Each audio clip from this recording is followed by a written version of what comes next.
¿qué tal? Muchas gracias. Muchísimas gracias. Buenas tardes en este día tan concurrido y tan agradable en la feria que acaba de arrancar. Un exitazo a todas luces. Y lo primero que quiero hacer es precisamente agradecer profundamente a la Feria del Libro y a su directora, Eva Orue, porque cuando empezamos a hablar hace unos cuantos meses estábamos en una, ¿cómo se dice?, una conjunción planetaria. Me decía, la feria cumple 90 años, este año ABC cumple 120 años, la Casa del Libro cumple 100 años. Estamos todos muy mayores, salvo la cultura. Y para demostrarlo, el suplemento que dirijo, el ABC Cultural, que ha cumplido 30 años el año pasado también, pues está siempre dando muestras de estar atento a todas las manifestaciones culturales. Y por eso le pedimos a Eva la posibilidad de celebrar todas estas circunstancias con 3 o 4 actos aquí en la feria, lo cual muy generosamente ella y la feria aceptaron, por eso el agradecimiento. Dicho lo cual, una de las cosas que queríamos abordar, y por múltiples razones, porque el mundo se ha hecho muy audiovisual, porque hay un montón de plataformas, porque es a veces difícil el separar unas cosas de otras, ¿no?, en medio de tanta información, tanta creación, tanto ruido, y eso que todavía no estaba el ChatGPT haciendo películas, que habrá que ver. Ya. Y en todo esto, lógicamente, una de las cosas que queríamos es Feria del Libro, cineastas. ¿Por qué? Veníamos hablándolo. Porque un cineasta, antes de hacer una película, la tiene que imaginar y la tiene que escribir normalmente, evidentemente, siempre que participe en el guión, si no, no. Y ese era el motivo de juntar a estos 3 monstruos del cine español, que todos ellos escriben, todos ellos, aparte, publican libros, y todos ellos, además, han hecho adaptaciones literarias, con lo cual me parecía la conjunción perfecta. Así que lo primero que me gustaría preguntaros, y podéis llevarme la contraria, por supuesto, es si estáis de acuerdo con que todo cineasta, antes que nada, tiene que ser un escritor. Bueno, empiezo yo. Sí, por favor. Bueno, muchas gracias, Jesús. A ver bien esto. Es curiosa esta sensación de estar aquí, sobre todo por la gente que pasa por fuera y se asoma, ¿no? Es muy raro. O sea, vosotros bien, pero... Dentro bien, pero hacia fuera es extraño. Voy a intentar sustraerme a eso y contar algo, ¿no? ¿Todo cineasta es un escritor? Pues yo creo que todo cineasta es un narrador, ¿no? Que está muy cerca. Y en ese sentido hay muchísimo en común, claro, entre los dos oficios, yo creo, ¿no? Hablando desde luego, en mi caso, mucho más desde el lado del cineasta que desde el escritor. He publicado algún libro, he publicado cuentos, algunos libros de narrativa también, pero muy poco, ¿no? Realmente mi experiencia sobre todo es como cineasta. Lo que sí he hecho es escribir todas las películas que he dirigido, las 8 que he hecho hasta ahora. Es decir, yo empiezo a trabajar en el cine como guionista. Realmente incluso escribo. Algo no está funcionando, ¿verdad? No, sí. Contaba con ello. Vale. Pues no, decía que mi experiencia en realidad en el cine comienza como escritor, como guionista, ¿no? O sea, para mí si hay un momento de flechazo, de enamoramiento, de revelación con el oficio del cine es a través de la escritura, ¿no? No es a través de la imagen, no es a través... Decir eso no es correcto tampoco porque al final la escritura cinematográfica es escritura en imágenes, ¿no? Sobre todo. Pero bueno, en ese sentido, ya digo, mi llegada al cine es a través de la escritura, con lo cual yo me he sentido siempre muy guionista, muy escritor, más incluso que director. Ya después de haber hecho algunas películas, 8 películas, pues eso va compensándose, va equilibrándose, pero aún es así, ¿no? Y bueno, con respecto a la pregunta decías, yo creo que si entendemos cineasta como un autor, como se entiende a veces, que es alguien que escribe y dirige su trabajo, ¿no?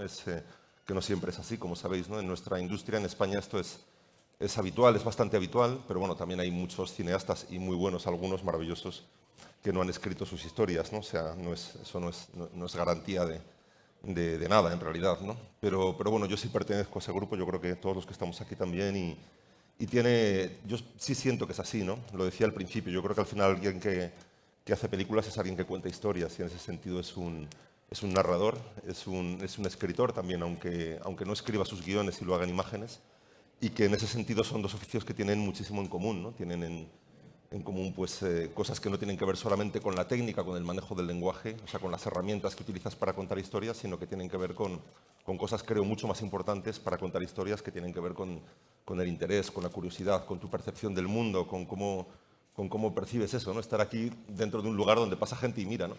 Entonces, creo que eso lo puede contar un escritor, lo puede contar un cineasta. Igualmente el interés no está en la herramienta, ¿no? No está en la palabra, no está en si usas un determinado tipo de prosa, si escribes en tercera persona o en primera. Está en esa mirada, en esa curiosidad sobre el mundo, ¿no? Que hace que lo expreses.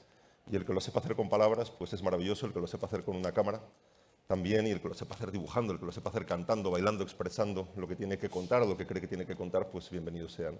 Entonces sí, creo que al final hay mucho en común, ¿no? Lo esencial creo que lo compartimos, ¿no? Ajá. Paula, ¿tu experiencia?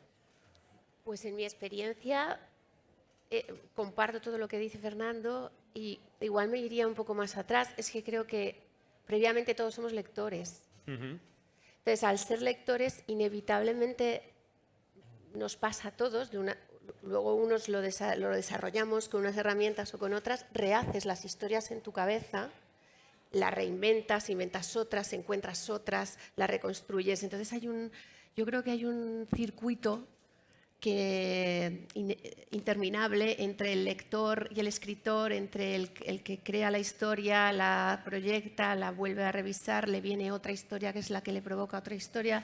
Son esos los circuitos de los narradores, que es lo que decía Fernando, al final es un motor más primitivo en la necesidad de crear historias, de buscar en el alma humana, de crear mundos, de encontrar otras experiencias, de ensanchar las tuyas, de entender las tuyas.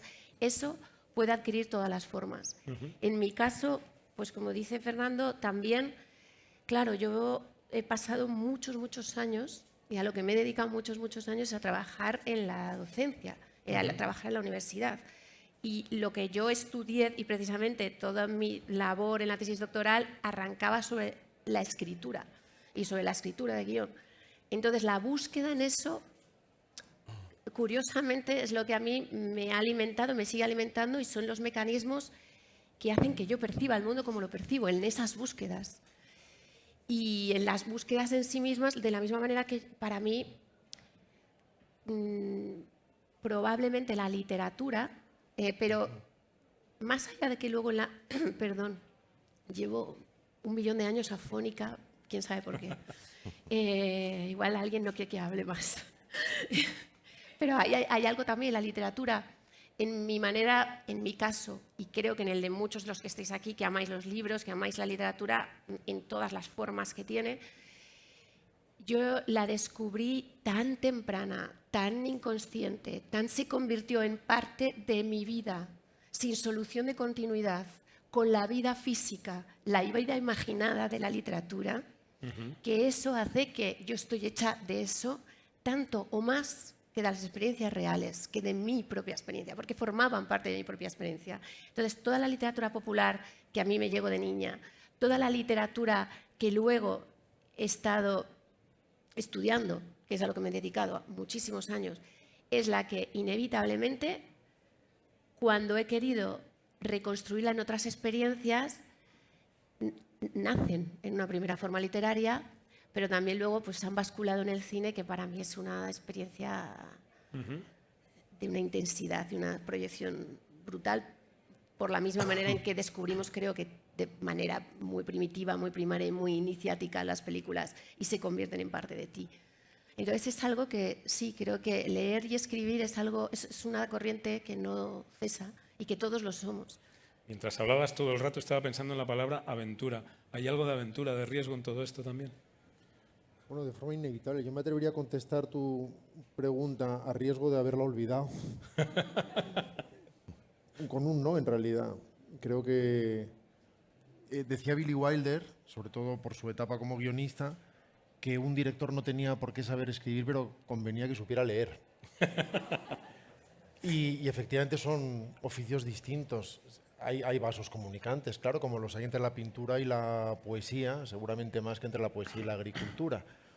Pero son a la vez lenguajes muy distintos, y hay quien los comparte y hay quien no, siendo, sin embargo, muy bueno en lo suyo, por las razones que sean.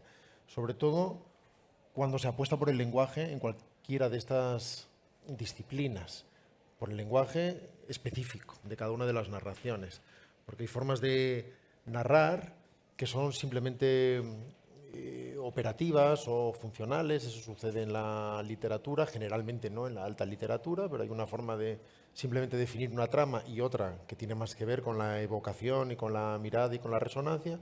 Y lo mismo sucede seguramente en la dirección. Habrá quien pueda hacer cobertura de planos sin más y hacer un par de planos medios aquí y allá y un plano general. Y habrá quien tenga una actitud mucho más semántica hacia la narración y hacia sus opciones de lenguaje. Así que creo que las conexiones son obvias, pero limitadas. Y el componente de aventura es casi la definición de lo que se hace en general, pero en el mundo del cine en particular, porque hacer una mala película es muy difícil. Es una improbabilidad estadística. El estado natural de una película es que no se haga. Así que cualquier pretensión de desarrollar tu proyecto es una lucha contra los porcentajes más razonables y contra la estadística más admonitoria. Sí. Totalmente. Hablan por experiencia, además. Antes de entrar un poco en vuestra relación con adaptaciones que hayáis trabajado, me gustaría preguntaros, como espectadores, ¿cuáles son las adaptaciones de obras literarias que más os han impactado en el cine?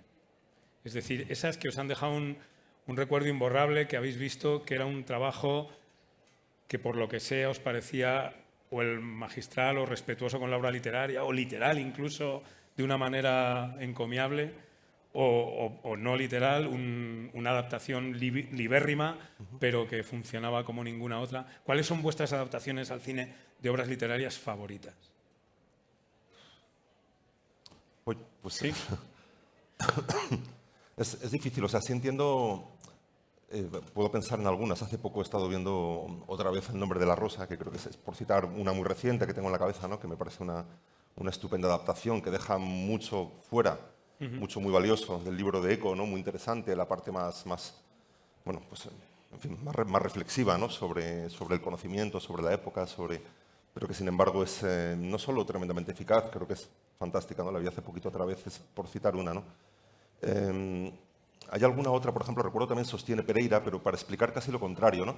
A mí creo que, en general, por abstraerlo un poco, las adaptaciones que menos me han gustado, menos me han interesado, son las muy literales. O sea, cuando un libro te gusta mucho y luego vas a ver la película y ves que es el libro filmado, en general, salvo que haya un ejercicio, eso que explicaba Rodrigo, de un lenguaje que realmente le añade muchas capas y muchos niveles a lo que has leído, a mí en general me decepciona. Me pasó con esa adaptación que ya he mencionado y con alguna otra más reciente también, ¿no?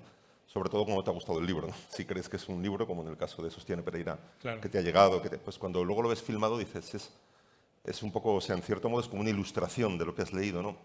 Quiero decir con eso que a mí, y ahí ya mezclo un poco el lado espectador con el nuestro, con el de hacerlo, lo he hecho en alguna ocasión, una vez he adaptado una novela solo. Yo creo que, y son las que me han gustado como espectador, pero creo que las más interesantes son las que se toman la libertad de hacer una tercera obra, ¿no? Es decir, yo creo que una adaptación no es una obra de creación diferente del libro que estás adaptando. Lo digo con todo el respeto al libro que estás adaptando, ¿no? También hay quien adapta y no lo cuenta, o lo esconde, o lo quiere. Yo en eso no creo, ¿no? O sea, yo creo que cuando tú adaptas una obra literaria hay un impulso ahí creativo fuertísimo en esa obra literaria que tienes que respetar y desde luego proclamar, ¿no? O sea, a mí me gusta hacerlo así porque creo que es lo justo además, ¿no? Y no siempre pasa también, hay que decirlo esto. Pero creo que es lo interesante, es decir, yo cuando he encontrado algo que me ha parecido que era interesante para adaptar, lo que más me gusta de ese libro no es que sea bueno, es que sea inspirador. O sea, yo creo que no hay nada mejor en realidad en la vida que las cosas inspiradoras, ¿no? Vale para las películas que ves, para los libros que adaptas, para las amistades que tienes, ¿no? Cuando algo te hace volar, cuando algo te hace crecer, cuando algo estimula tu cabeza, tu imaginación, y de ahí tú sacas una tercera cosa, que es diferente, ¿no? Entonces, yo me he adaptado una vez un libro y fue un poco así, ¿no? O sea, ya el material lo sentí muy cercano, lo sentí muy, muy inspirador, como decía, pero sobre todo me atrajo porque no solo me parecía bueno lo que había, que obviamente era así, sino que además sentía que me regalaba, ¿no? Escenas, que me regalaba, o sea, que hacía que mi cabeza se pusiera a funcionar y eso, y aparecieran cosas que no estaban realmente en el libro, ¿no? Y así fue ese trabajo, ¿no? Entonces, creo que en ese sentido también es bueno concederse mucha libertad al adaptar, ¿no? Es decir, perderle el respeto al autor y al libro, ¿no? Una amiga mía que es mucho más directa y bruta que yo decía, hay que matar al autor, ¿no? Hay que matarlo. Hay que matarlo, enterrarlo y hacer tu película sobre ese libro, ¿no? Y yo creo que está muy bien explicado. O sea, no puedes... Creo que el Pasolín en una película decía eso. A los maestros hay que comérselos con salsa picante, ¿no? Sí, Ese es el... porque es que si no, no vas a poder hacer nunca un trabajo libre, creativo de verdad, y que sea eso, ¿no? Que sea algo diferente y más, bueno, pues no sé si mejor o peor, pero diferente, ¿no? Y que conlleve su propia inspiración y su propio trabajo creativo. Fíjate, ¿no? quien Para es mí ejemplar en el fondo con eso es a su manera Kubrick, ¿no? Que hacía, en el fondo, en general, películas medianas, casi siempre adaptadas en obras literarias, de las que tomaba su premisa, y de hecho, vocacionalmente, él lo que habría hecho es destruir la obra literaria directamente y retirarla de los kioscos y librerías para que no existiera. Porque lo que buscaba además es la equivalencia, no la literalidad. Es qué he sentido yo leyendo esto y cómo voy a ser capaz de generar estas emociones o reacciones en el espectador a partir de otros acontecimientos, incluso de otros personajes en un momento dado. completamente distinto. Y de alguna manera, casi el deber principal, redundando en realidad en lo que ha dicho Fernando, para alguien que adapta una novela es traicionarla. Traicionarla de la forma más agradecida y respetuosa posible. Pero la literalidad no sirve. La alta literatura en general es poco adaptable. Paula me va a contradecir porque ella tiene una vía de trabajo que es radicalmente distinta y sorprendente, porque no es la habitual. Pero en términos generales, la alta literatura responde a su propio medio, a su propio lenguaje y trabaja con resonancias que no son las que responden muchas veces a la trama.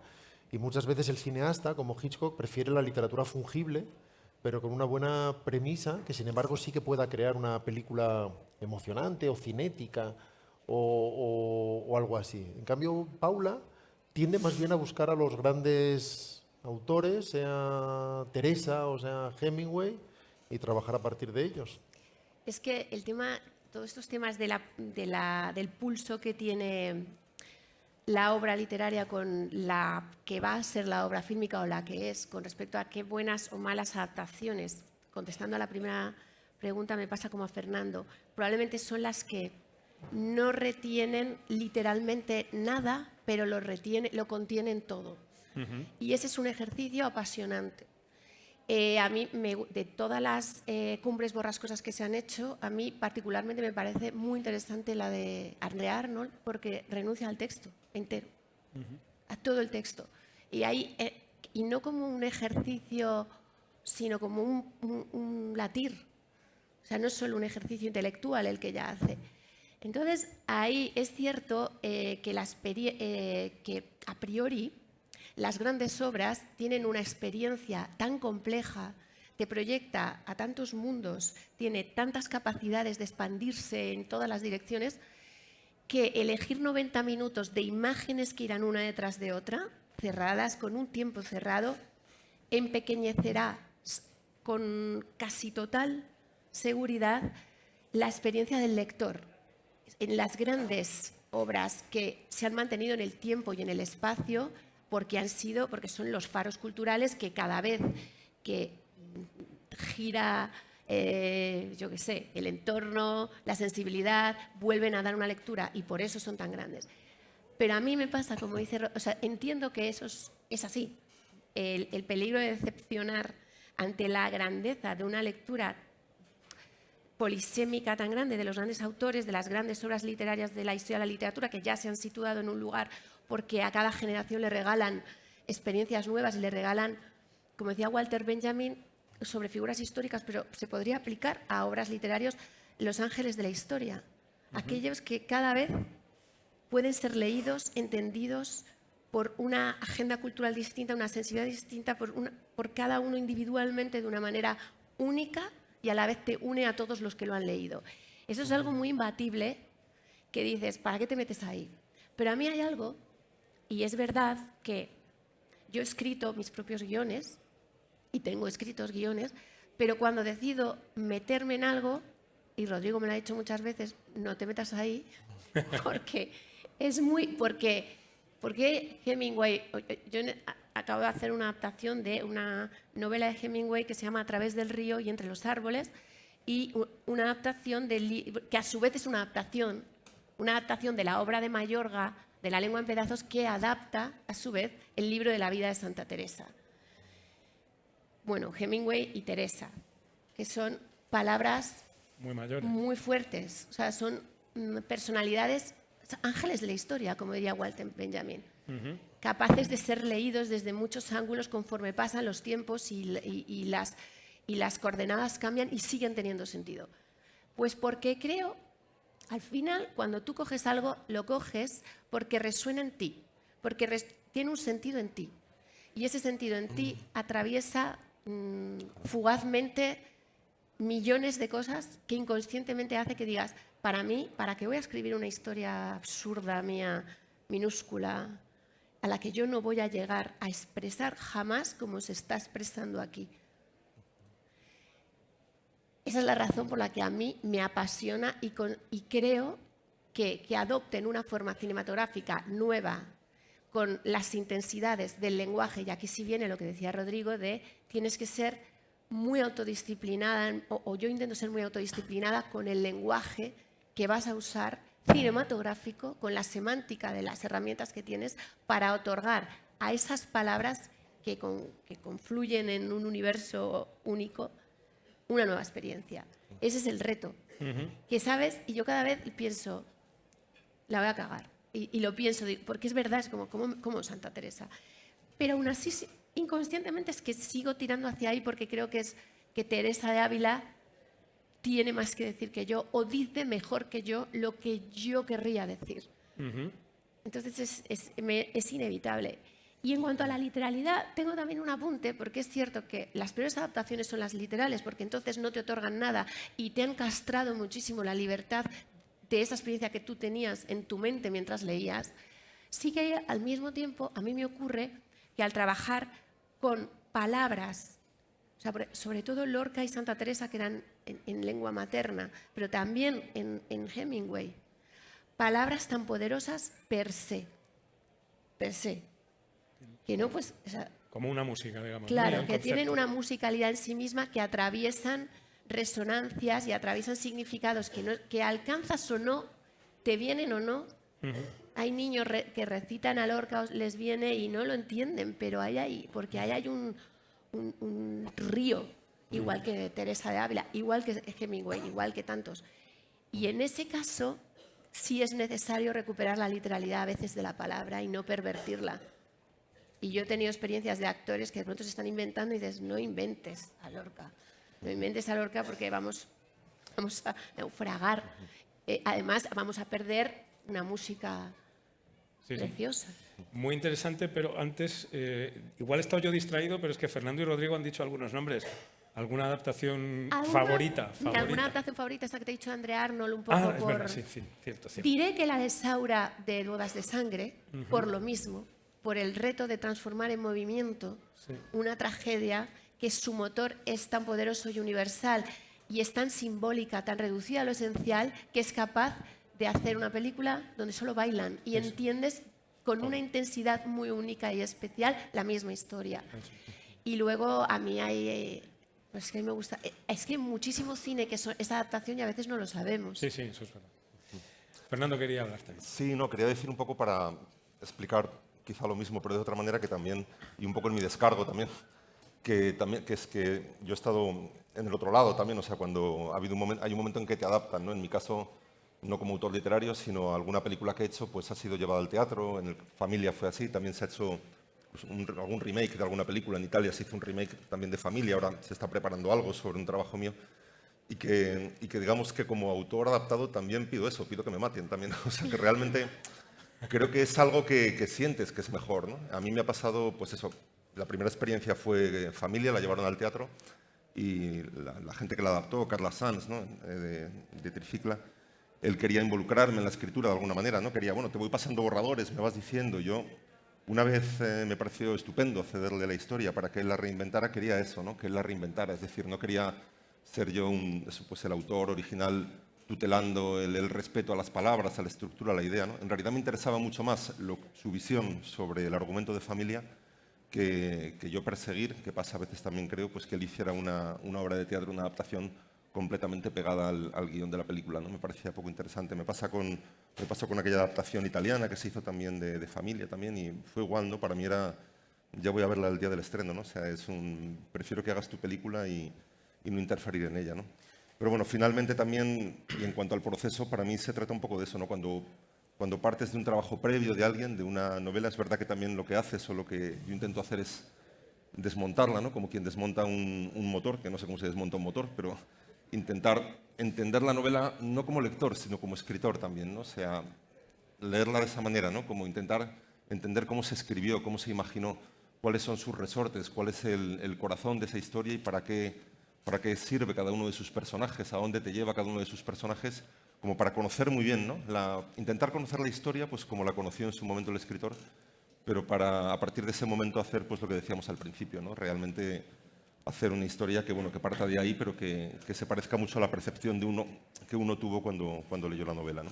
Está bien esto de desmontar el motor porque como no cabe todo el libro en la película, siempre van a sobrar piezas. Yo creo que es una buena metáfora, ¿no? Sí, sí. Hay una parte de sufrimiento en esa elección que supongo que muchas veces es injusta. ¿Te gustaría meter más cosas de las que caben en la película? ¿Tenéis una experiencia adaptando obras literarias en las cuales bueno, pues os tenéis que hacer un poquito de daño por el bien del resultado final? ¿O no? Personalmente diría que no porque no sea doloroso eliminar aspectos valiosos de algo si los tienes que adaptar, sino porque creo que la primera regla, si no la única, es darte libertad, darte verdadera libertad sobre lo que quieres hacer sin particular reverencia. Claro, si tú adaptas a Shakespeare o adaptas a Teresa, como dice Paula, más te vale respetar esos diálogos. Estamos hablando, en el caso de Teresa no hablamos de diálogos, pero si hablamos de la música, de una de las más grandes escritoras de nuestra historia, más te vale respetar esa música. Estamos hablando seguramente más bien de tramas o determinados aspectos. Por ejemplo, si piensas en Barry Lyndon, es una obra esencialmente cinematográfica, aunque adapta a Thackeray. Y la experiencia lectora de Thackeray es muy diferente a esa solemnidad sometida a ese tiempo cadencioso, que es una experiencia cinemática de primer orden y que no sería comparable con otras disciplinas. Hay excepciones, como sucede con Dublineses, en que esa adaptación es más literal. También hay que tener en cuenta que partimos de un relato muy pequeñito, que generalmente se adapta mejor a su transformación a cine, que es muy literal y sin embargo que nace casi como clásico instantáneo, que es algo que sucede muy pocas veces en la historia del cine. Evidentemente hay excepciones para cualquier cosa que hablemos, pero no puedes partir del sufrimiento, entre otras cosas porque más te vale, insisto, no adaptar Guerra y Paz, que seguramente será tu próximo proyecto, o en fin, o en obras de 750 páginas que además aún... Piensa incluso cuando se adapta a Dickens y se queda uno en la literalidad de la trama, muchas veces se queda con algo canónico, interesante, porque la trama no es lo más relevante muchas veces. Y no todas las novelas de Dickens están tan apegadas a la trama y muchas veces son tan importantes sus reflexiones, su análisis del corazón humano o de la bondad o las evocaciones de un momento. Así que, bueno, si vas a matar al padre, como dice Fernando, más vale que te remangues y lo hagas con cierta alegría. Con alegría. Y hay algo, esto que decías, el ejemplo de Dublineses es muy interesante porque es literal y al mismo tiempo es todo lo contrario. Y es literal también porque juega a reconstruir con el lenguaje cinematográfico, es decir, con esa otra corporeidad de la pantalla que da entrar dentro de ese espacio, algo que es epifánico, es justo lo contrario a la trama, que era lo que estaba diciendo. Y es ese intento el que es literal y al mismo tiempo le convierte en un clásico y al mismo tiempo es único y distinto. Sí, pero es verdad que las descripciones que él hace de la casa, hay movimientos de cámara que son literales, ¿no? Literales, y al mismo tiempo luego esa sensación epifánica que describe y que es la que atraviesa, de pronto se convierte en algo vertical, está de otra forma. Y justamente porque la trama es la que normalmente es más fácil de discernir. A veces desmontar el motor es algo, fíjate, incluso no doloroso, sino gozoso. Porque hay cosas que te están llamando que claramente son necesarias porque laten ahí, son raíz fundamental, otras que claramente se van yendo. Y a veces también es doloroso en el sentido, para mí, que hago a Santa Teresa y estas cosas que dice, es sacrificar palabra. Cuando la palabra es música y que no cabe. Esa sí que sabes que le está faltando algo.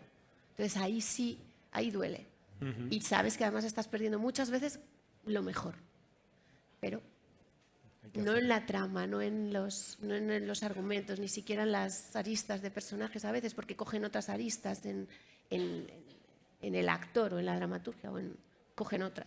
Es a veces la propia palabra la que a mí personalmente me da una añoranza, que veo las películas y sigo faltando, o sea, oigo na na na na na, na y me falta na na na na, na. Digo, mierda, que lo tuvimos que montar, pero no cabía. A veces también es la sintaxis de las imágenes, me imagino que se cruza con la de las palabras. La carga, porque el cine asume hasta donde asume también de estar. Es que ahora me está pasando con el trabajo que estoy haciendo. Digo, no, creo que no puedes asumir más, no se puede asumir más palabra, no se puede asumir más contenido de este tipo, no dramático, no emocional, no en movimiento, ya no cabe más. Pero fíjate, yo creo que eso le conviene al cine, curiosamente, esa autodisciplina. Sí. Si pensamos muchas veces en los grandes parlamentos, incluso de la historia del cine, cuando dices ese gran momento en que el protagonista se pone en pie y hace una arenga, lo recordamos como un momento de 4 páginas y cuando lo analizamos son 2 párrafos, muchas veces. Sí, sí. Y eso nos pasa muchas veces al escribir, ¿no? Que te regalas y luego cuando empiezas a comprimir y a privarte de autoindulgencia, sin embargo llegas a una concisión donde está lo esencial. Y cuando analizas a los grandes autores cinematográficos, tenían esa capacidad de comprimir grandes parlamentos que en teatro habrían sido 8 minutos de soliloquio o en literatura 3 páginas, a 3 párrafos que tienen la misma capacidad resonante y evocadora. Desde la aparente simplicidad, haciendo que todo parezca simplemente inevitable y que ahí estuviera todo, porque evidentemente se acompaña de la interpretación, de la emoción, del sol detrás y el viento batiendo las velas del barco. Sí, hay esa parte de... en gran medida es un trabajo de destilación también, ¿no? De ir buscando pues, la esencia de lo que quieres contar. En eso puede tener que ver que el cine es terriblemente caro y que todo lo que vas a hacer de alguna manera va a costar mucho dinero. Entonces, de alguna manera, no es que lo incorpores de esa forma, no escribes con una cabeza de productor o desde la producción, pero sí hay una educación en eso y sí es algo que finalmente es muy interesante y muy bueno para la narración, ¿no? Yo recuerdo tuve la suerte hace muchos años, ya no sé, 15, de hacer un taller de guión como ayudante o profesor adjunto con García Márquez, con Gabriel García Márquez. Él había escrito algún guión de cine, se le ha adaptado mucho. Dicho por él sin mucha fortuna. O sea, a veces incluso... Su hijo es el gran talento para eso, ¿no? Su hijo... Sí. Es cierto. Incluso los guiones que él escribió no fueron películas y yo creo que él siempre tenía ya algo ahí, lo digo porque lo expresaba, ¿no? De espinita clavada con eso, siendo el gran escritor que fue, ¿no? Que era. Y en ese taller recuerdo que hubo un momento que él lo expresó diciendo algo muy parecido, ¿no? Él casi te diría que él se sentía en su manera de expresarse que valoraba más la dificultad de la escritura cinematográfica, lo vi así, que la escritura literaria, ¿no? Él decía, la página del libro lo traga todo, ¿no? Decía, tú puedes echar ahí todo lo que quieras, ¿no? Que eso lo traga, puedes... Decía la pantalla y hacía así, ¿no? Dibujaba el rectángulo, decía, eso es... Todo lo que hay ahí está elegido, ¿no? O sea, si a la derecha de la pantalla hay un altavoz sobre un trípode, está pensado cómo es ese altavoz, cómo es ese trípode, ¿no? Es decir, valoraba mucho la precisión, ¿no? de la escritura cinematográfica, ¿no? Con tan poco expresar tanto, me refiero al guión ahora, ¿no? Y expresarlo además de una manera pues muy evocadora y muy sugerente, ¿no? Porque eso es algo que tiene que tener la escritura cinematográfica, ¿no? Hay escuelas que opinan que es más describir la acción con una sequedad absoluta para que sea el director el que visualice la película, ¿no? Es la escuela esa, bueno, ya hace... Dime, Jesús. Es muy interesante esto, es que justo estaba pensando en preguntaros de esas palabras que no se ven, que no se escuchan, que no salen en la película porque son como acotaciones de la dramaturgia, ¿no? Sí. Y que muchas veces tienen más carga literaria, me gusta pensar, porque es, digamos, donde vosotros entiendo que queréis transmitir eso que se tiene que ver, ¿no? Eso que tiene que funcionar en imágenes. Claro, yo creo que al final la escritura cinematográfica no es una escritura hecha para ser leída, ¿no? Es una escritura hecha para ser imaginada, ¿no? Para ser vista, y en ese sentido tiene sus propios recursos y su propia técnica, ¿no? O sea, muchas veces pensamos eso, ¿no? Que escribir un guión, como son tan secos habitualmente, depende del escritor, ¿no? Yo he leído guiones absolutamente secos donde la narración y las acotaciones son 2 frases, y otros guiones que, bueno, sin ser mucho más largos, porque también esto sería un problema, sí son, pues eso, mucho más sugerentes, más evocativos, te colocan en la acción, ¿no? Y además creo que como guionista tienes que escribir así, cuando eres guionista únicamente, yo lo he sido para directores, tienes que escribir así entrando también en su terreno, es decir, no el respeto a que luego el director, además yo es algo que también lo hablo con los directores antes de empezar para que no haya equívocos, ¿no? Porque muchas veces también pues hay que considerar eso, ¿no? Que el escritor debe llegar hasta un sitio y luego permitir que el director sea... Está muy bien, va a ser así siempre. O sea, el director es el que va a decidir cómo se visualiza todo. Pero yo creo que lo mejor que puedes hacer por él, o sea, la mejor ayuda, es tú también darle tu visión de lo que estás escribiendo. Porque cuando imaginas una historia, para el cine la imaginas en imágenes, ¿no? No imaginas solo el texto, los personajes, Pero lo que supongo dicen. que es distinto cuando estás escribiendo para dirigir tú, ¿o no? Porque escribo- ahí tienes tú el control. Sí, pero mi experiencia es muy parecida. Yo, cuando escribo para mí, intento no hacerme trampas, ¿no? No escribir como si fuera para otro, ¿no? Es cierto que hay una zona ahí en común muy importante que hace que cuando estás escribiendo ya, pues, de alguna manera entra la parte de la visualización, de la planificación, ¿no? Pero bueno, como decía, cuando escribo para otro también visualizo, también planificas e intentas transmitirlo en la escritura, ¿no? Y ojalá le sirva, es decir, si luego no le sirve y él tiene una visión completamente distinta de la escena, ¿no? Si él la va a contar de otro modo, ¿no? Pues yo esta escena, lo he dicho al principio, ¿no? La contaría desde los señores que pasan y que miran, ¿no? Me parece que sería la mejor manera de empezar esta secuencia si la rodáramos un día. Yo si escribo esta escena, pues no diría interior día, un gran pabellón en la Feria del Libro, 3 cineastas sentados ante tal. Diría, hay un señor con una camiseta morada que mira hacia el interior del... Explicaría eso porque me parece, no sé, pues una manera de entrar en la escena y quizás serviría para algo más, si no sería únicamente la broma, ¿no? Pero creo que es así, ¿no? Decía antes que en esa escritura seca de un guión hay mucha gente que dice, bueno, un guión son 3 cosas, ¿no? ¿Quién entra, qué hace, qué dice, ¿no? Es aquello de, pues, Juan entra, se sienta en una silla y dice, es una manera de contar, ¿no? Y sé que se hace mucho, en teatro se escribe mucho así también. Sí. Pero yo sí creo en una escritura cinematográfica más elaborada, pero no por el estilo, es decir, porque el estilo al final en la escritura cinematográfica no cuenta, ¿no? Es decir, son herramientas de las que no dispones. En realidad es una escritura muy desnuda, muy jodida, muy sin red, ¿no? O sea, no puedes agarrarte al estilo, no puedes agarrarte a la omnisciencia del narrador, no puedes cambiar de persona, no puedes decir esta parte la voy a hacer en primera persona, ¿no? No puedes porque no funcionaría, ¿no? Solo te quedaría la voz en off, ¿no? Digamos. Sí, que tiene algo muy literario, de hecho, ¿no? Que es sí, desde ahí sí puedes inventar un narrador que tenga esa omnisciencia, que tenga... Pero él no es el narrador de la película, el narrador de la película eres tú. O sea, tú eres el autor, aunque tengas un narrador intermedio que de alguna manera te impersone, ¿no? Iba a añadir, Fernando, que además hablamos del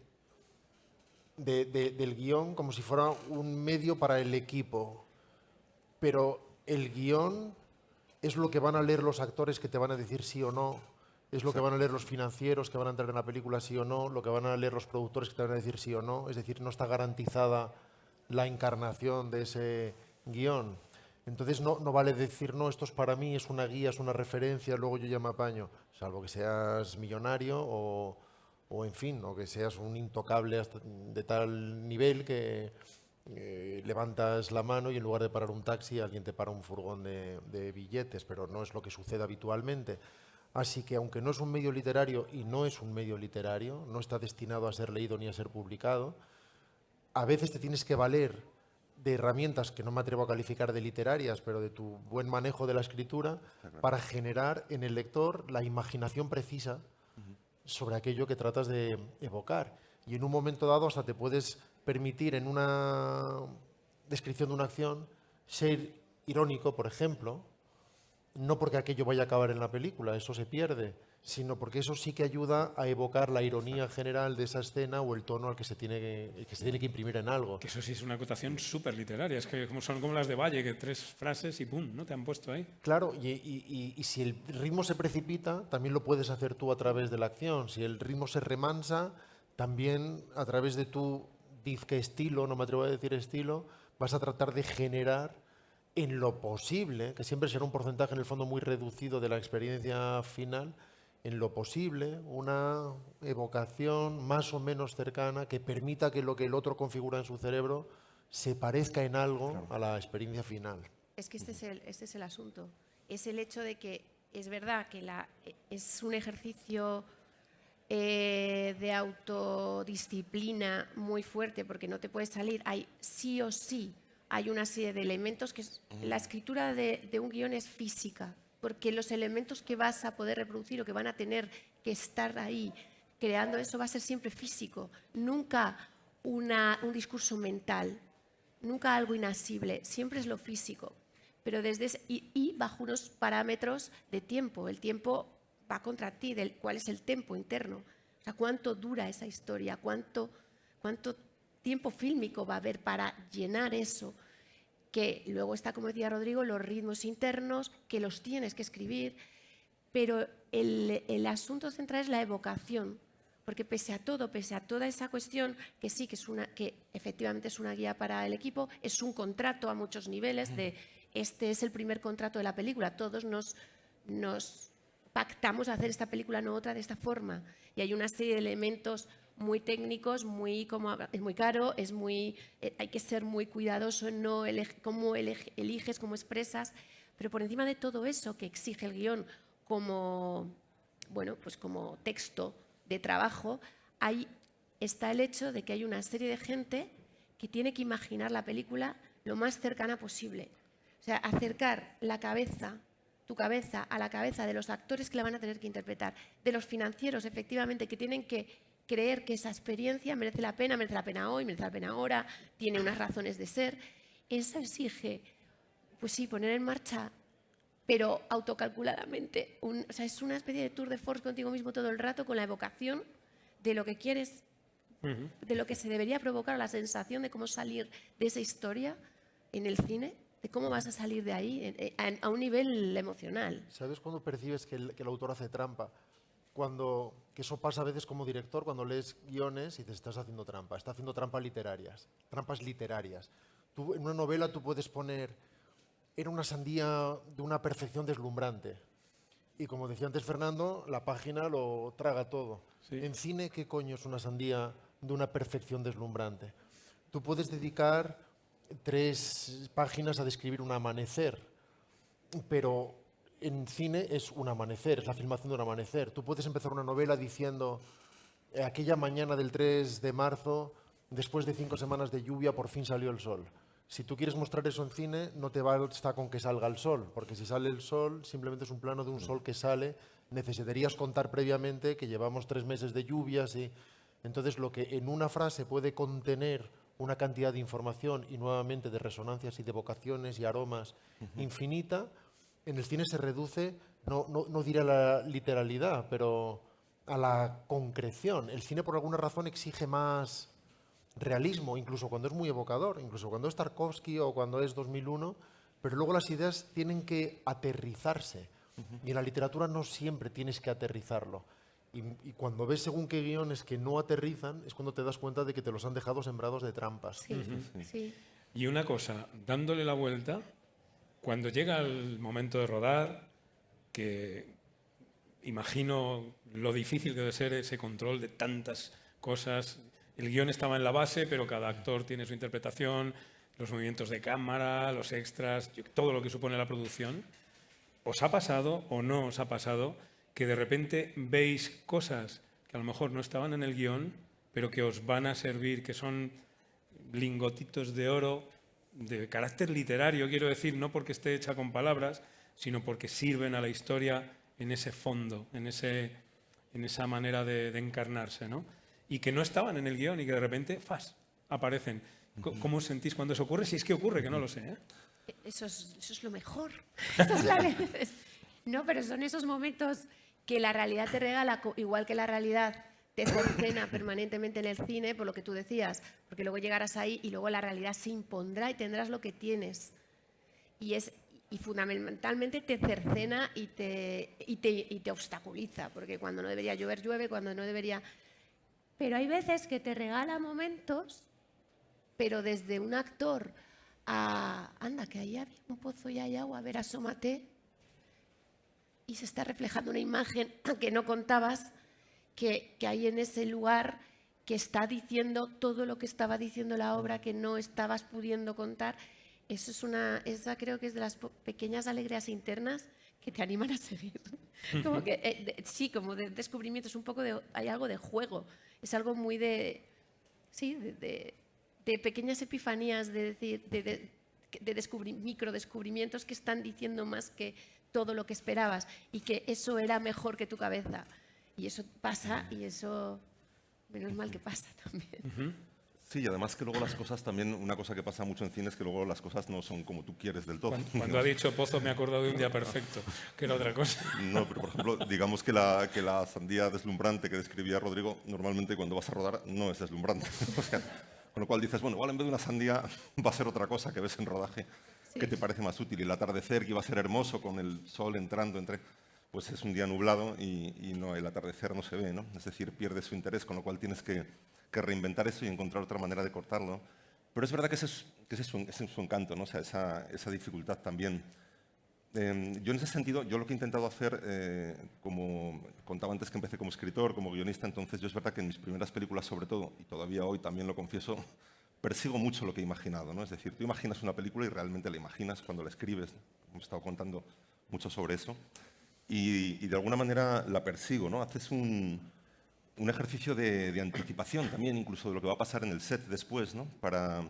Es decir, intentas llevarlo lo más sujeto posible, ¿no? Yo, por ejemplo, una cosa que hago mucho en rodaje es intento entender lo que les va a pasar a los actores también, no solo desde la escritura, que por supuesto escribir un guión se trata de eso, ¿no? De entender también el viaje que hacen los personajes, lo que les pasa en cada escena, cómo la van a vivir, sino incluso en el momento del set, cuando ruedas en un lugar donde no has podido ensayar, no has tenido a los actores.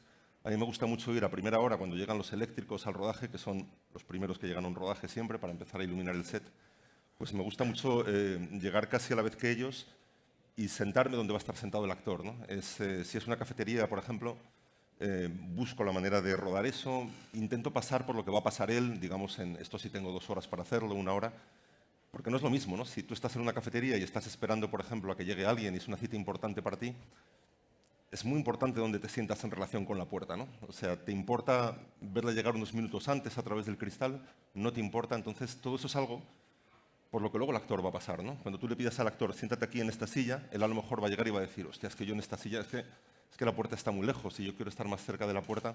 Si tú haces ese ejercicio previamente, te va a ayudar mucho, ¿no? A entender lo que le va a pasar a él y de alguna manera preparar o planificar pues lo que quieres contar ese día. Luego está lo otro, que es permitir que llegue el actor, se siente y diga, estoy muy incómodo aquí, creo que la escena no es aquí, y también seguirle, porque muchas veces tienen razón, ¿no? Porque ellos trabajan desde el personaje, desde su relación emocional con el personaje, ¿no? A mí esto es algo que me costó algunas películas entender, ¿no? O sea, yo al principio veía que era más alguien que tenía que hacer lo que tú decías, ¿no? Pronto entiendes que no es así, ¿no? Que tienen muchísimo que aportar a la historia, a la película que estás haciendo, y que su relación con los personajes tiene eso, ¿no? Tiene un factor emocional muy importante que es muy rico, ¿no? Y que de alguna manera yo creo que como escritor también conviene trabajar, ¿no? Este es otro terreno, ¿no? Pero que cuando escribes un guión, a veces creo que tendríamos que saber escribir como actores los guiones, ¿no? No como guionistas, ¿no? Que en los talleres de guión se explica mucho que hay 3 actos, una estructura, un plot, una subtrama, y que lo más importante cuando estás escribiendo es conectarte emocionalmente con el personaje sobre el que estás desarrollando una historia para que tenga verdad, para que tenga emoción, para que te importe lo que le pasa, ¿no? Como espectador. Entonces, entre otras cosas porque el primer paso para dirigir a un actor es escribir bien. Si eso está bien escrito, ya está predirigido en gran medida, porque sí, un actor extrae de un buen texto, de un buen diálogo, mucho sobre sus motivaciones e intenciones y las acotaciones se hacen cada vez más innecesarias. Y de hecho, estoy seguro de que habéis tenido la misma experiencia. Muchas veces las mejores palabras son las que finalmente no hace falta decir. está claro. Esas que escribiste pero que la emoción del actor o la mirada del actor incorpora de tal manera que lo expresa de otra manera y hace completamente mejor banal siempre. el texto. Y es como, no lo digas, No lo porque digas. entonces parece Sí, que sí. estamos radiotelegrafiando la situación. Lo has expresado. A veces es tu inseguridad como escritor el que escribe, la que Sí. escribe eso, y luego efectivamente el actor lo cuenta con nada, ¿no? Con una mirada, y dices, ya está. No lo Sobre digo. todo en las primeras escrituras necesitas a ti mismo escribir. Yo creo que Sí, es sí, inseguridad explicártelo de todo. explicarlo y luego efectivamente esa es la concreción también del cine, cuando tienes a la persona con su voz, con sus emociones, con todo lo que proyecta, ya llega, ya está llegando, si aquello estaba bien escrito, ya lo ha codificado e interpretado bien internamente como para estar ahí y que se diga. Puede pasar lo contrario, que es también muy bonito, que es aquellos textos que crees que no caben, que son excesivos, y cuando un actor, pero si están bien escritos, cuando un actor lo coge y entonces eso sale, eso toma cuerpo, eso toma sentido, eso toma ritmo, eso toma una fuerza inusitada que llega también de una manera única. Puede pasar lo uno o su contrario. Nosotros tuvimos una experiencia cuando rodábamos La novia, que hay en Bodas de Sangre hay un monólogo de la luna. Todo el mundo a mí me dijo, el monólogo de la luna no va a entrar. Es un monólogo profundamente poético, muy abstracto, que dice un astro, la luna, que a su vez es la muerte para Lorca, que tiene todo un sistema, que es todo abstracción. Pero en realidad no. Yo lo descubrí con la actriz y está entero, porque es un monólogo que habla de un impulso de muerte. Y al final es un impulso que la actriz cogió y la actriz supo defender una cosa que era muy indefendible. Era muy difícil que eso se aguantara. Primero se dijo, no aguantará en el guión, y aguantó el guión. No aguantará cuando lo ruedes, y aguantó el rodado. Y luego me dijeron, no te aguantará en rodaje, lo cortarás. Y no se cortó, porque hubo algo ahí que se sostuvo. Y era un ejemplo que normalmente es siempre al revés, o la experiencia nos lleva normalmente a lo contrario, a que cuando tienes delante de actor y estaba bien escrito, no hace falta decirlo, no hace falta telegrafiar, pero otras veces pasa y eso reconocer eso es un poco el pulso de la palabra y la imagen y de la literatura del cine, que es muy bonito. A veces es una cosa casi técnica. Estoy seguro de que os ha pasado también que hay veces que escribes algo que no tienes, por supuesto, tratas de no ser expositivo, tratas de que las cosas no sirvan para dar información de forma obvia, que nadie saque una pizarra para explicar una situación y que la entiendan, por supuesto. Escondes todo eso, tratas de ser fluido y de ser interesante. Pero todos tenemos en nuestros diálogos alguna frase que sabemos que es delicada, que la necesitamos para transmitir algo, pero que el actor nos tiene que ayudar a esconderla a través de la emoción. Y esos son pocos los actores que son capaces de hacerlo, que son capaces de acoger un texto incluso más complicado, más funcional. Más funcional y meterlo en boca y conseguir que no salte la alarma de aquí está el guionista explicándome algo. Y eso se consigue a través de la emoción muchas veces. Y lo pides, es como, me tienes que ayudar aquí a diluir esto en el zumo a través de la emoción y conseguir que pase. Y cuando suena lo oyes, dices, lo Sí, tenemos. esas son esas alarmas que cuando luego sí cristalizan es muy bonito porque dices, ahora pues vamos a poder, ahora eso va a fluir entero. Es verdad, esos momentos son muy clave también. Qué maravilla. Llevamos casi ya una hora hablando y supongo que deberíamos dejar paso a 2 o 3 preguntas del público y mientras alguien piensa si quiere hacerlas, para un poco concluir, me gustaría saber si vosotros sois partidarios de publicar, editar como libro los guiones de las películas, si sois lectores de guiones de otros directores como libro, o si os parece un género literario, en definitiva, ¿no? Esa es la pregunta. No, son preguntas distintas. Exacto. No es un género literario y yo creo que en general somos partidarios de publicarlos, entre otras cosas, porque los hemos leído y son una fuente de información y de aprendizaje enorme. Sí. Leer a los grandes guionistas es una fuente de todo, pero además de aprendizaje inconsciente, ¿no? De aprender los ritmos, de fíjate cómo es una forma de escritura los que recursos, de pronto, sí. Eso sí que es un taller, digamos, ¿no? Sí. Sí, es así, yo también, bueno, Pues igual, como aquí lector, hay una lo pregunta, agradezco. más adelante había otra también y aquí hay otra. Vamos por este orden. Hola, buenas tardes. Me llamo Seila, vengo de parte de un club de cine muy chiquitito en Fuenlabrada, en Librería Bravo, al que estáis los tres invitadísimos, por supuesto.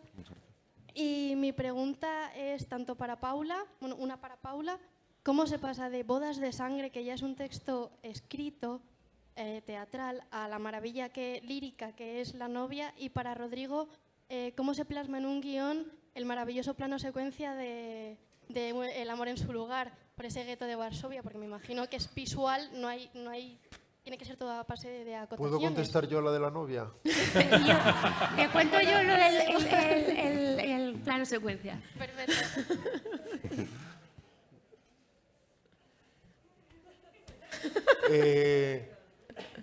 Te lo imaginas. Te lo imaginas y luego no piensas demasiado en cómo va a ser posible hacerlo. Dices, eso después. Que eso forma parte de ese darse libertad que decía, porque si no empiezas a autorrestringirte. Para empezar, tratas de no partir de hacer una pretendida hazaña técnica, sino de por qué tratas de contar eso. En ese caso era expresar qué es un día en el gueto y tratar de vivirlo en lo posible en primera persona sin domesticarlo a través del corte, para convertirlo en una experiencia emocional, incluso física. Y luego toma las decisiones de lo que querrías ver, cómo lo querrías ver, y después, chicos, a ver cómo nos las apañamos para conseguir esto. Siempre te metes en un pollo enorme, los planos secuencias siempre son frustrantes por muchas razones. Cuando lo logras sales satisfecho, pero claro, el montaje te permite capturar la magia de diferentes momentos y generar un momento que nunca sucedió. Y en el plano secuencia, el montaje interno tiene que ser interno, tiene que funcionar el ritmo perfecto, la interpretación perfecta, y siempre va a pasar que esto te gustó más en la 12 y esto más en la 19, y ojalá pudiera coger la expresión de aquí con cómo coincidió justo el cruce de caballos de allá y lo que hizo, la corrección que hizo el steady en el... Así que eliges finalmente la más equilibrada, la mejor en términos globales y nunca la que reúne la perfección de lo que querrías. Creo que me las he apañado para no contestarte. Y yo no sé cómo contestarte la pregunta que me has hecho, porque fueron muchos años de trabajo. Fue una película muy pequeña que le costó mucho salir, que todo el mundo me decía, pero ¿cómo te metes con Lorca? ¿Pero por qué Lorca? Y la respuesta era, ¿pero por qué no? ¿Pero cómo no? ¿Cómo no, Lorca? ¿Cómo lo hicimos? Pues bueno, pues hay todas las fases que hemos estado hablando aquí, se dieron todas. El coger el coche y desguazarlo, desguazar a Lorca, absolutamente. Y lo contrario. Mi frase con los actores es: aquí nadie se inventa a Lorca. No inventéis a Lorca, no se le toca, era lo más repetido. Y era el pinganillo, yo tenía un pinganillo con Lorca. Había gente que lo tenía, había gente que me daba cuenta que no tenía pinganillo con Lorca. Es una broma y es figurado, ¿no? Pero decir, ¿qué querría Lorca? ¿Y qué no querría? Fue un proceso muy, muy bonito porque fue inconsciente. Esa película salió de que a mí, el productor, después de haber hecho la primera peli, dice, si haces otra peli, y yo pensaba que no iba a volver a hacer ninguna otra peli. Y que cuando me dijeron hacer una segunda película, dije, no voy a volver a hacer una segunda película. Y como no voy a volver a hacer no voy a seguir haciendo películas nunca más, yo no quiero morirme sin hacer Bodas de Sangre. ¿Por qué? Porque Bodas de Sangre a mí me ha movido todos los centros, las raíces, las vísceras y las neuronas desde que la leí. Y me la sigue removiendo. Y leo y releo a Lorca y leo el propio Bodas de Sangre o cualquiera de sus tragedias y me sigue interconectando como pues con los circuitos, mis circuitos internos. Y entonces fue meterme ahí de manera inconsciente a desguazarle, porque efectivamente no se podía sostener, es muy repetitivo, es teatro de hace 100 años, hermosísimamente escrito, pero con muchos problemas para trasladarlo, con muchas abstracciones, Lorca es alguien que no le pone ni nombre, que sus personajes no tienen ni nombre, son entidades, la madre de todas las madres, la novia de todas las novias, la muerte, la mendiga. Y a mí aún así todo eso tenía sentido para mí. El tiempo y el no tiempo que retratan esos lugares tan áridos, esas tierras tan telúricos de Lorca, tan esenciales, tan infantiles y a la vez tan antiguos. No sé, todo estaba ahí, es algo muy pasional, fue muy pasional y luego a la vez muy técnico, muy minucioso, muy... Pues hacer una película. Mucho tiempo y muchas fases de trabajo donde muchas cosas también te dicen que no. Y fue el resultado también de muchos noes y de que tenemos y de que de que ¿Has visto, había- Fernando, que el momento zoo ha decaído levemente? Porque hubo un Porque momento no en que les- la gente no se les apoyaba con dos interesaba nada manos lo que se No- está no veo diciendo. otra y llamaba... Espero que te haya contestado. Antes parecía que iban a entrar rompiendo los cristales. Y ahora ya no. A Lorca no se le toca. Claro. No. Sí, que Siguiente hay- pregunta. Cuando las cosas llegan a los centros, ya no hay quien las arranque, no se le toca. Hola, ¿qué hay? Buenas tardes. Sí, yo soy Gonzalo Carmona. Dice González Iñárritu que él comienza sus guiones con una idea de la música que va a poner. No sé qué pensáis en este sentido. Y luego el montaje, si hablamos del montaje, es el final cut del guión. Entonces, ¿cómo también trabajáis en este aspecto? Gracias. Bueno, yo sobre la música creo que no lo veo de una manera tan radical, ¿no? Como lo que dices que expresa Alejandro, ¿no? Pero es verdad que a mí a veces me ayuda, ¿no? Yo creo que ayuda todo lo que te inspire, ¿no? Antes, o sea, todo lo que te ponga en marcha otra vez emocionalmente o afectivamente a la hora de escribir, ¿no? Es valioso, ¿no? Sea lo que sea. Puede ser la música, puede ser. Rara vez para mí es otra película, rara vez es una narración, ¿no? Porque eso emocionalmente no te estimula del mismo lado. Por ejemplo, en algún caso, pues recuerdo cuando escribía Los lunes al sol, el guión de Los lunes al sol con Ignacio del Moral, nos ayudaba mucho la poesía de Claudio Rodríguez, ¿no? Era entonces leer unos versos antes, no digo juntos como en una ceremonia, no, yo lo hacía, él supongo que también hablábamos de él a veces, pero bueno, realmente a mí a veces me ayudaba mucho pues leer algunos poemas de Claudio Rodríguez, ¿no? Antes de, no siempre, pero de repente cuando sentías que esa emoción que había en esos poemas te iba a ayudar a activar una determinada emoción que tiene que ver con eso, que está en ti también, ¿no?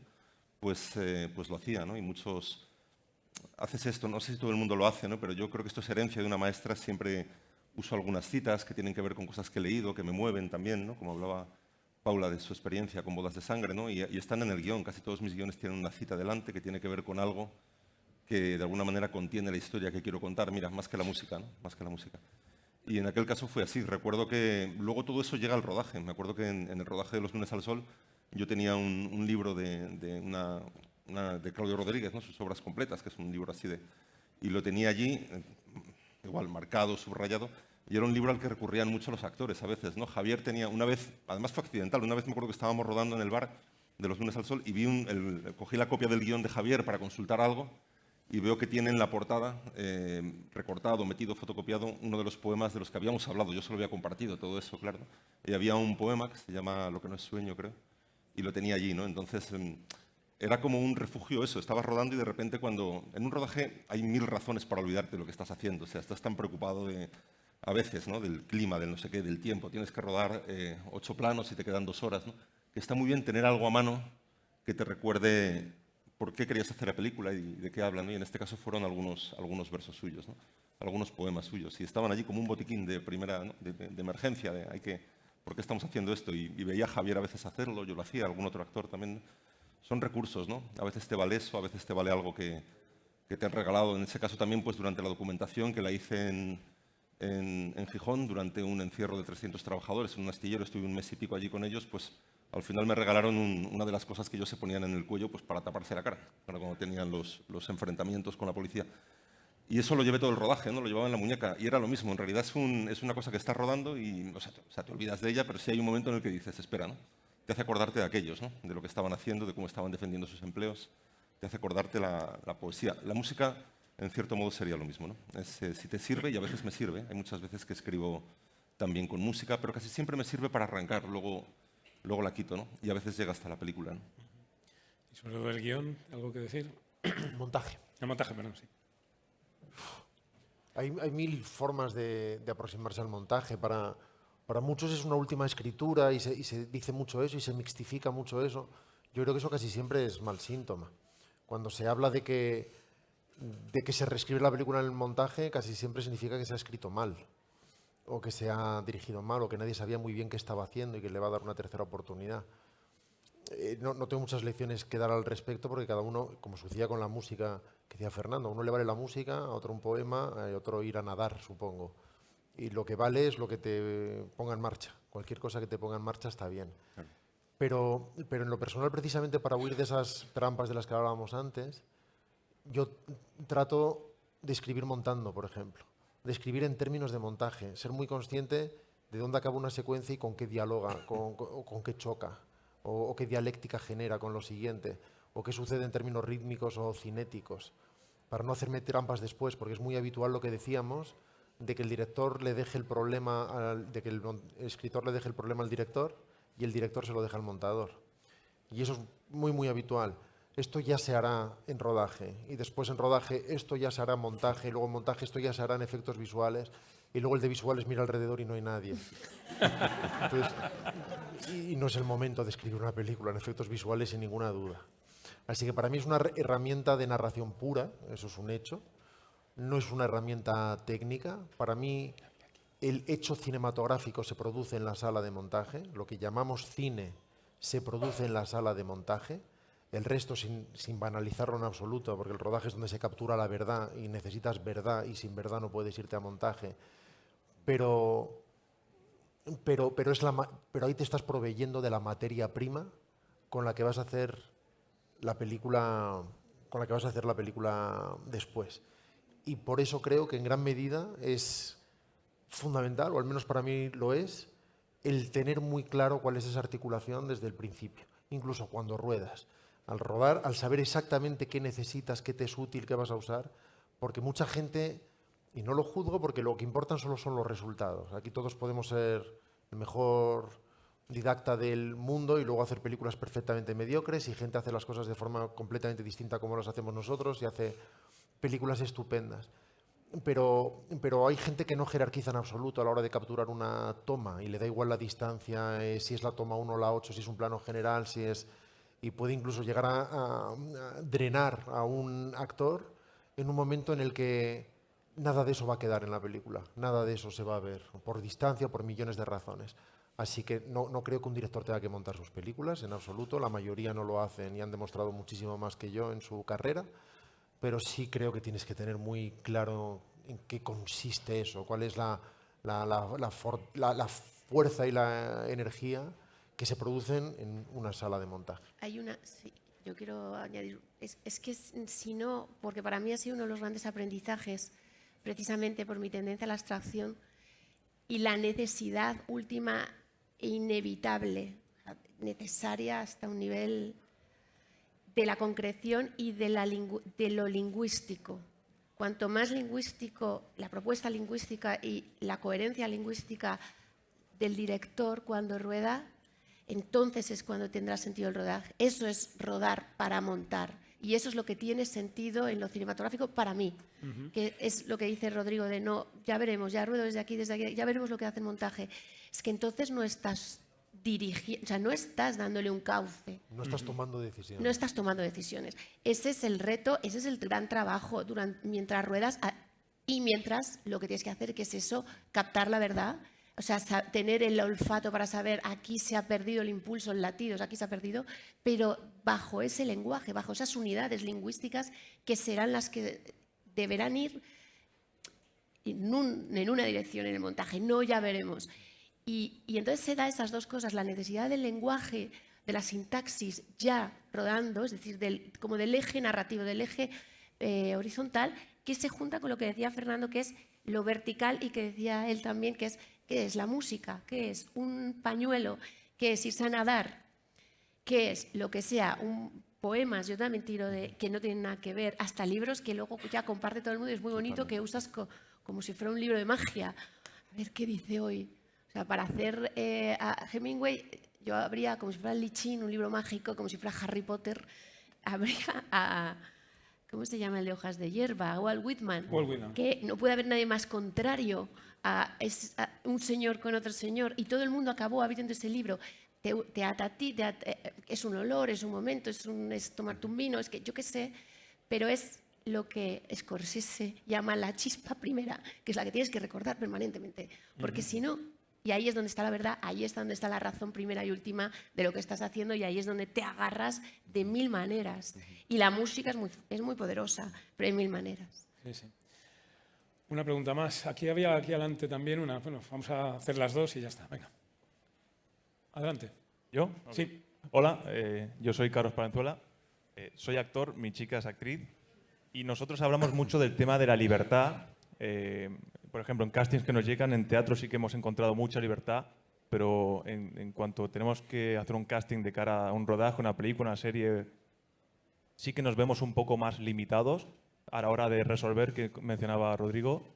Entonces, os quería preguntar a vosotros en cuanto a temas de libertad, la palabra libertad, a la hora de escribir, de hablar con la financiación, ¿cuánta libertad real tenéis vosotros de lo que habéis imaginado a la hora de producir el guión a lo que realmente tiene que salir de cara al mercado para que guste al público o para conseguir los beneficios económicos que supongo que se esperan? Y te imagino también desde un inicio que comenzasteis hasta en el punto que estáis ahora, ¿cuánta libertad habéis podido ganar a la hora de realizar vuestras películas? Muchas gracias. Pues, o sea, yo creo que esa libertad, la que sea, y depende, en realidad te la tienes que ganar, te la tienes que pelear. O sea, es decir, yo siento que he tenido, iba a decir, bastante suerte por un lado, pero también me la he peleado mucho, las dos cosas, ¿no? Y me la peleaba cuando empezaba, porque uno puede pensar, bueno, pues cuando, no sé, llevas muchos años de carrera y algunas películas que han ido bien, otras mal, pero pues parece que tienes más libertad, ¿no? Más fuerza frente a un interlocutor, un productor, una plataforma. No siempre es así, en absoluto, ¿no? Depende mucho de los tiempos también, que van cambiando, todos lo sabemos, y a veces para ponérselo más difícil a los autores, ¿no? Pero no es ahora, ¿no? Yo en mis primeras películas, que también tuve la suerte de empezar con un productor increíble que era Elías Querejeta, ¿no? Que es un gran productor de cine, ¿no? Para mí el mejor seguramente entonces y ahora, ¿no? Aunque ya murió y ya no. Y también con él había que pelearse la libertad, es decir, y además de manera muy fuerte, ¿no? Es decir, tú tienes una visión, lo decía antes, tienes una historia que quieres contar, quieres que se parezca lo máximo posible a lo que tienes en la cabeza, pero a la vez tienes que compartir también ese viaje creativo con actores, con equipo, que te van a aportar mucho, van a alimentar. Creo que tienes que estar abierto a todo eso, a todo lo que alimenta y hace mejor tu película, ¿no? Y la enriquece, sobre todo cuando proviene de gente con una creatividad y con una, ¿no? Como vosotros en muchos casos como los actores, ¿no? He tenido buenísimas experiencias, ¿no? Recuerdo el rodaje de Un día perfecto con Benicio del Toro y con... Yo decía, no es un actor, es un socio creativo, ¿no? Es un tipo que te trae cosas increíbles, ¿no? O sea, y puedes no estar de acuerdo con algunas, pero para empezar, de 10 que trae, 8 son muy buenas, ¿no? Otras las puedes discutir, puedes no tenerlo claro. Entonces creo que ahí también está bien como dejar a un lado pues, la vanidad, ciertos temores, ¿no? Dices, pues la autoridad que como director se te presupone, ¿no?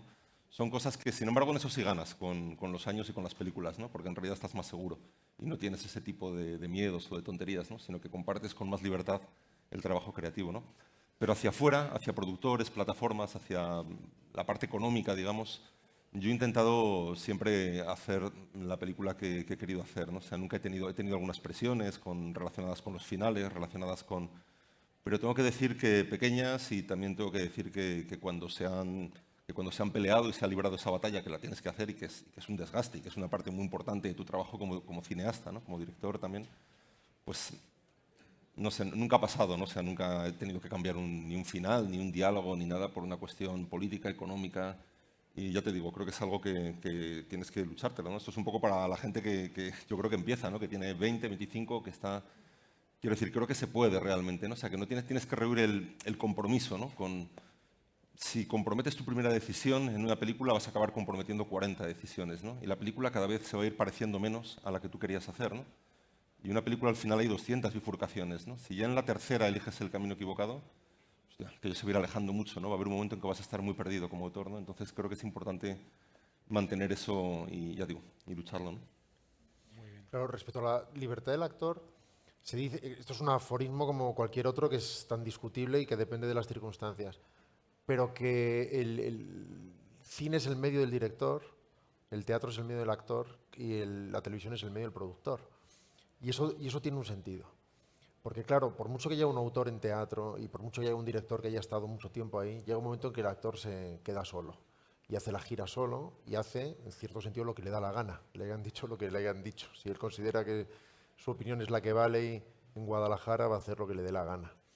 Bueno, en fin, no hablemos de televisión, está claro de qué estamos hablando, pero en cine es el director el que tiene una mirada, tiene una voz, sabe a dónde va, qué pieza representa eso respecto de un puzzle determinado. Eso no significa que el actor sea un títere, en absoluto. Como dice Fernando, de hecho el actor es el que nos completa los diálogos, el que nos los mejora, el que consigue aportarles verdad. Y tú no abrumas a un actor con instrucciones, tú más bien generas un estado de las cosas y te aseguras de que se produzca una cierta comprensión sobre las razones de determinadas cosas para que las cosas funcionen. Pero si dices, esto ahora no conviene que esté así porque esto en el mapa de carreteras general, eres tú quien va a tomar esa decisión y además, por último, vas a ser tú el que va a montar la toma 6 en lugar de la toma 2. En cuanto a la libertad, que te ganas, obviamente, eso vamos a estar todos de acuerdo, pero yo añadiría que te tienes que responsabilizar de ella. Porque no es tan fácil responsabilizarse de tu libertad. Es decir, tú puedes luchar, incluso generar las condiciones para que la decisión que tomes sea la tuya, pero te tienes que responsabilizar de eso, porque eso va a generar consecuencias y esas consecuencias las tienes que arrostrar tú. Es otra contrapartida, ¿no? Está claro. Sobre eso recuerdo, yo empecé trabajando en televisión con Chicho Ibáñez Serrador, con 19, 20 años, y antes de hacerlo veía sus programas de televisión y él en los títulos de crédito ponía iluminadora, Ana del Castillo, escenógrafa, perdón, iluminador, no sé quién, tal. Y luego en vez de poner director, él ponía, y si algo falla, el responsable es Narciso Ibáñez Serrador. Yo veía eso con 8 años y decía, ¿esto qué es? ¿No? O sea, este señor con esta, ¿no? Con esta capacidad de decir, todo es culpa mía, lo que esté mal. Es cierto que luego, bueno, trabajando con él y sin trabajar con él, entiendes que es así, lo que ha dicho Rodrigo, ¿no? Que luego no, si aceptas rodar una película en 5 semanas, si te imponen un actor y lo aceptas y aceptas cambiar el final, luego no puedes ir por los bares diciendo, joder, es que no tuve tiempo para rodar, es que el actor no era el que yo quería. No, te has responsabilizado, es tu película, defiéndela, ¿no? Aunque lo que haya quedado no es lo que tú querías, ¿no? Por eso digo que hay que peleárselo para poder precisamente asumir esa responsabilidad. Y cuando sale mal, que también ha salido mal y es como, pues sí, efectivamente, aquí no acertamos, ¿no? Muy bien. Y porque algo en la ecuación de esto, de la libertad en el contexto de los proyectos, en lo más pragmático, que suele tener que ver la libertad con el tener más libertad, con tener a veces menos presupuesto del que tú te puedes responsabilizar. Y no tiene por qué ser así, ¿eh? Y te la vas ganando con el tiempo y cambian, esas ecuaciones cambian. Pero en a priori, si es un proyecto grande que viene de un sitio, la libertad ya viene con sus parámetros. Y tú te tienes que responsabilizar de haber aceptado esos parámetros. Y cuando es al revés, cuando sí tienes esa libertad, si tienes la suerte, que suele coincidir con que adelgazas, tienes que hacer pues en menos tiempo, pero a veces es menos tiempo, menos recursos para intentar hacer con el planteamiento libre que quieres. Entonces eso suele bascularse así, no siempre, y hay millones de ejemplos, pero suele pasar. Entonces a veces también es imprescindible, quería decir, tener la conciencia de responsabilidad, de responsabilizarte de tus decisiones, de la libertad que asumes y también de las renuncias, igualmente, de las que implican, a cambio de la libertad, de lo que ganas en libertad, nada suele ser a cambio de nada. La última simplemente hay que ser pregunta. consciente. Vamos a la última pregunta ya. Sí, buenas tardes. Yo me llamo Antonio Belvis y quería preguntaros, volviendo un poco como al tema de antes sobre a la hora de trabajar con actores y actrices, a la hora de sacar adelante una adaptación de una obra literaria, quería preguntaros un poco cómo vivís y cómo gestionáis a la hora de coger quizá la visión del actor sobre esa obra literaria y que pueda encajar quizá con la vuestra a la hora de sacar la película, o cómo funciona un poco vuestro método y si sería muy distinto a la hora de sacar una película que sí que habéis podido escribir vosotros. Pues es un poco lo que ha dicho Rodrigo antes también, sobre... el cine lanza una propuesta del director. Es sobre esa propuesta del director donde luego hay millones de metodologías y maneras de trabajar y depende de los actores, depende de la comunicación que establezcas con ellos, las sensibilidades. Si estás hablando de una persona que la sensibilidad se acerca mucho con la tuya y entonces es muy fácil o no, depende de luego esos otros factores.